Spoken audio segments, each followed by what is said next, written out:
The sound of my phone buzzing on the marble countertop made me pause mid-sip of my lukewarm coffee.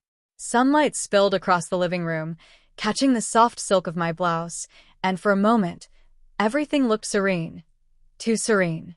I glanced at the notification, another message from my mother. I hesitated, my fingers hovering over the screen.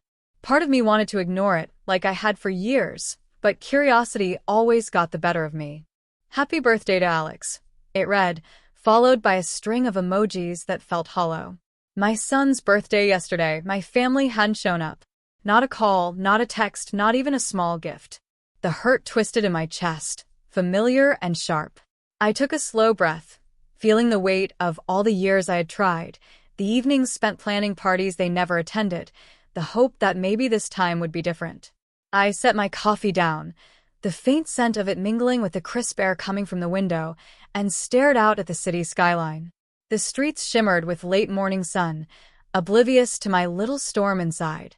My hands rested on my lap, nails chipped, a tiny reminder that life rarely paused for perfect presentation.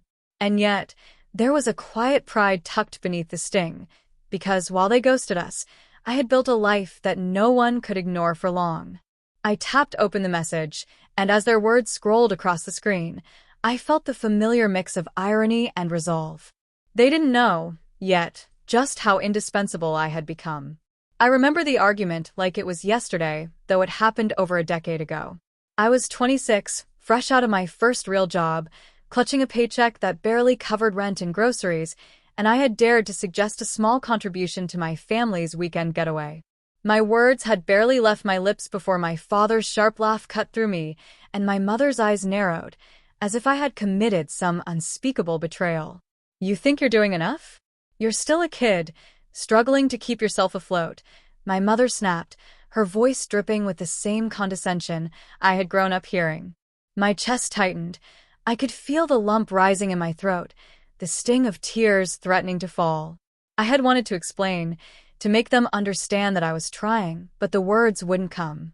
I was trembling, hands shaking as I held onto the little savings I had scraped together, my independence hanging by a thread. Grandma's words echoed in my mind, soft yet firm. "Honey, no one can build your life for you. Don't wait for them to see your worth. You'll find your own strength." She had pressed a small, hand-carved wooden box into my palms that day, saying it held nothing tangible but a reminder of my resilience. I had clutched it like a lifeline, promising myself that I wouldn't let their disbelief define me. That night, after they left the house, laughing about some careless joke, I sat on my tiny bed, staring at the city lights through my window. I decided then, no more waiting, no more hoping they'd notice me. I would leave, carve out my own path, and prove to myself, not them, that I could thrive. The wooden box sat on my bedside table, a talisman of courage.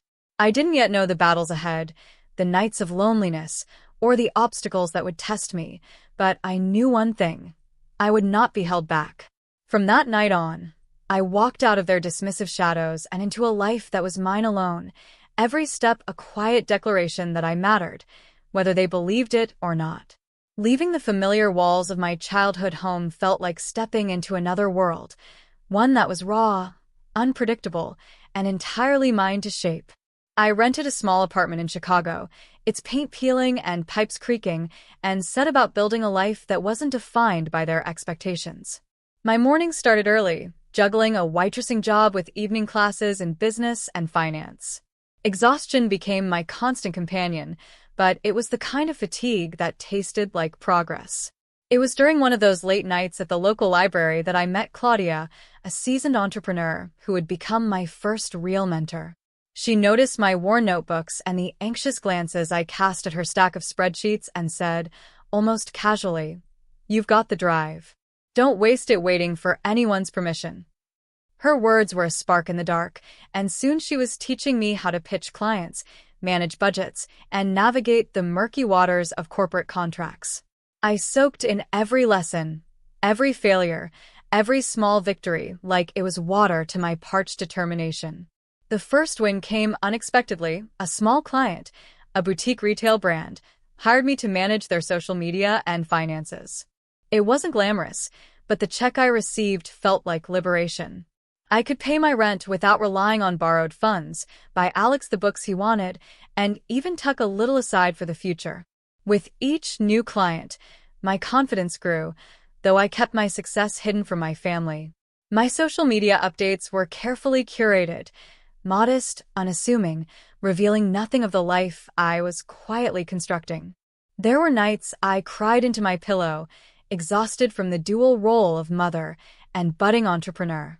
Self-doubt whispered in the quiet hours, reminding me of every dismissive comment from my past. But each morning, I tied my hair back, rubbed the sleep from my eyes, and walked into the world like a woman who knew her own worth, even if no one else did. By the time Alex was 8, I had established a small but thriving consultancy, handling multiple clients and slowly investing in real estate. I watched him grow with pride, knowing he saw my resilience firsthand. And while my parents remained oblivious, I found joy in the secrecy. There was a subtle thrill in knowing that the very people who had once dismissed me would one day witness a life they couldn't have imagined, a life I had built quietly, deliberately, and fiercely. The wooden box from my grandmother sat on my desk, no longer a talisman of hope, but a testament to endurance.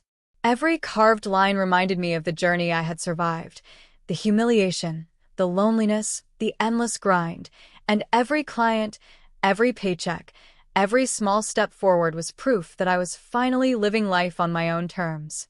I had expected their arrival to be casual, an unremarkable weekend visit. What I hadn't anticipated was the sense of entitlement they carried with them, as if I were still the same struggling young woman they'd once dismissed. The doorbell rang, and Alex ran to answer it, his face lighting up with forced cheer. My parents and younger siblings stepped inside, looking around with faint curiosity and a touch of disdain, clearly expecting a modest apartment and a harried mother barely keeping it together. Instead, they were met with a soft gleam of polished hardwood floors, sunlight spilling across abstract paintings I had collected during travels, and shelves lined with awards and books I had acquired in pursuit of knowledge and legitimacy.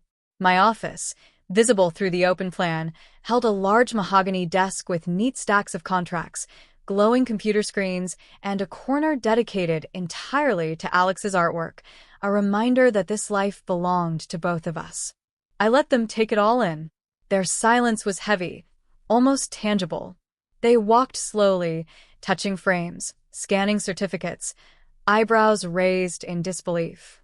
I could see the tiny cracks forming in the wall of their assumptions, the uncomfortable realization settling like dust on furniture they had never imagined they would occupy.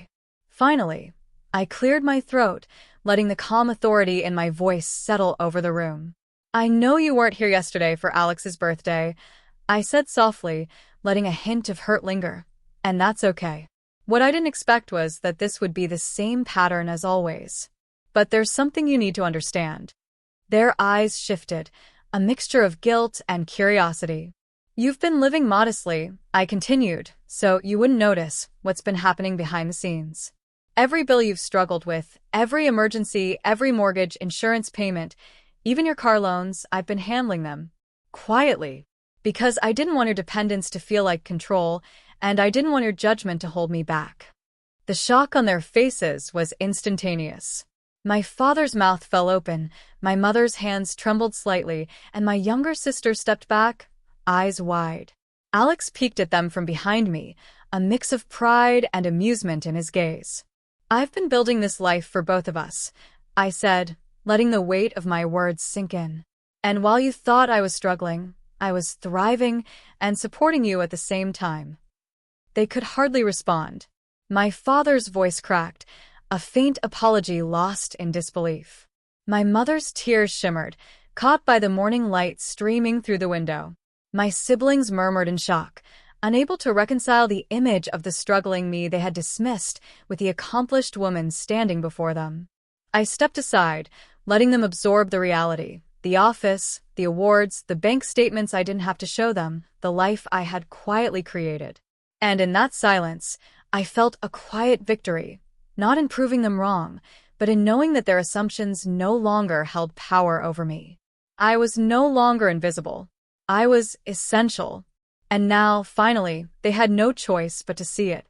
For the first time in years, I felt the unmistakable weight of control shift into my hands. The room was quiet, heavy with their stunned silence, and I allowed myself a small, private smile.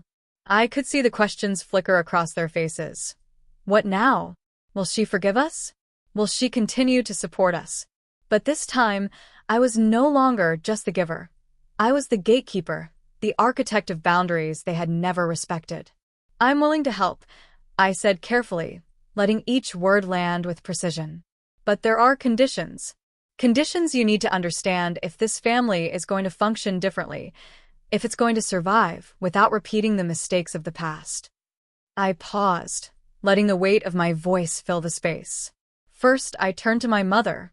You will stop dismissing my decisions and my independence. I won't tolerate condescension or guilt anymore. And I want you to pursue something meaningful, something that belongs to you, not me. Her lips pressed together, and I could see the hesitancy, the flicker of fear that change would require effort she hadn't imagined before. My father, whose pride had often shielded him from acknowledging reality, was next. You will respect my role in Alex's life, in my career, in this household. That includes listening, not instructing, and contributing without expecting me to compensate for your mistakes. He nodded reluctantly, the first cracks in his ego forming. To my siblings, I laid it out plainly. You will develop skills, take responsibility for your own finances, and stop expecting handouts as a default. Help me help you, but only if you're willing to meet me halfway. I watched as they processed, their eyes reflecting a mixture of awe and shame. This wasn't punishment. It was opportunity wrapped in accountability. I could help them, yes, but only if they respected boundaries and committed to growth. The same rules applied to all. Toxic habits had to end, and a willingness to change had to begin immediately. Alex, standing quietly beside me, gave me a small nod of encouragement. His understanding reminded me why I had fought so hard, why I had endured years of neglect and dismissal. This wasn't revenge. It was protection, clarity, and empowerment. I was choosing compassion, but I was also choosing myself. Finally, I looked around the room and let my last words settle over them. I built this life for both of us, but I won't be trapped in old cycles. If you accept these conditions, I'll continue to support you, but only on terms that uplift all of us. It's time we all grow, together but responsibly. For the first time, I saw genuine reflection in their eyes. They weren't just absorbing the truth of my success. They were beginning to understand the cost of their past indifference and what it would take to rebuild trust. I had handed them the keys to redemption, but the road was theirs to travel.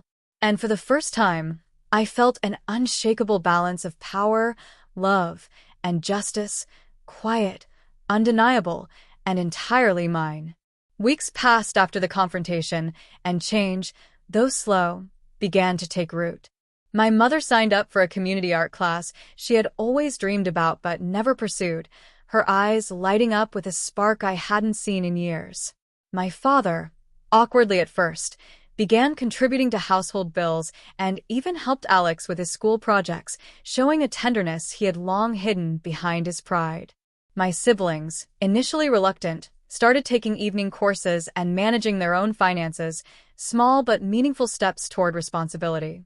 I watched them carefully, not with the satisfaction of someone seeking revenge, but with a quiet gratitude for the shift. Their willingness to change was fragile but genuine. And for the first time, I didn't feel the sting of their past neglect. Instead, I felt a profound sense of relief and accomplishment. I had set boundaries, demanded respect, and fostered growth, all while protecting the life I had built for Alex and me. One evening, I found myself back in my office, the carved wooden box from my grandmother sitting on the desk. I opened it and ran my fingers over the smooth edges, the intricate lines reminding me of the journey I had taken, the long nights of struggle, the silent tears, the relentless grind, and the small victories that built a foundation stronger than anyone had imagined. That box, once a symbol of hope, had become a testament to resilience and vision. Alex peeked in from the doorway, his small hand clutching a drawing he had made of our home, complete with the trees in the front yard and the sunlight streaming through the windows. "Mom, they're trying," he said softly. I smiled, warmth blooming in my chest, realizing that the lessons of self-respect, independence, and compassion were being passed to him as naturally as they had been lived by me. As I closed the box and tucked it back on the shelf, I took a deep breath, feeling the strength of my journey settle around me like a warm, protective cloak. I had survived neglect, built success in secrecy, and now watched my family rise alongside me. Not because they had forced it, but because they were finally ready to meet me halfway. And in that quiet, radiant moment, I whispered to myself a final, unwavering truth that felt both like victory and freedom. I am the architect of my life, and no one will ever ghost my love or my worth again.